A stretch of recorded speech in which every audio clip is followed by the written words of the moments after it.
The Man Who Sold Silences. On the corner of a street where no one ever greeted each other, there was a small shop with an empty display window. Well, not entirely empty, but it seemed that way. Inside, a thin man wearing an old-fashioned jacket spent his days sitting behind a dark wooden counter. The sign above the door read simply, "Silence is for sale."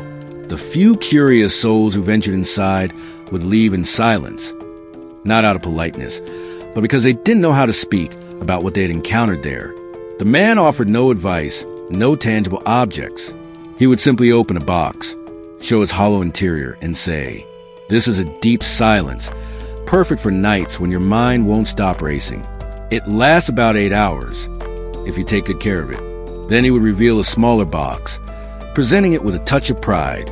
"This one is brief, perfect for heated arguments.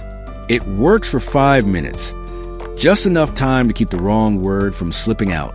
No one knew if it was trickery or magic. The fact was, customers left feeling lighter.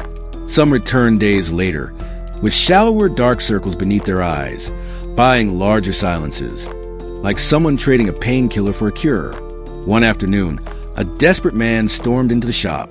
His eyes were red from too much shouting, too much talking. "I need the biggest silence you have," he said, his voice trembling. The shopkeeper sighed, opened a drawer, and lifted out a heavy black box. "This silence is dangerous.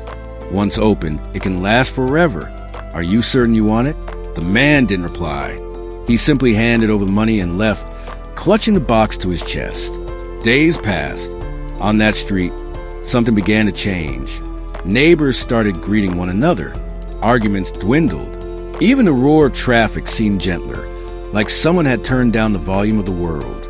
An old customer returned to the shop, curiosity written on his face. "You sold that eternal silence, didn't you?" he asked.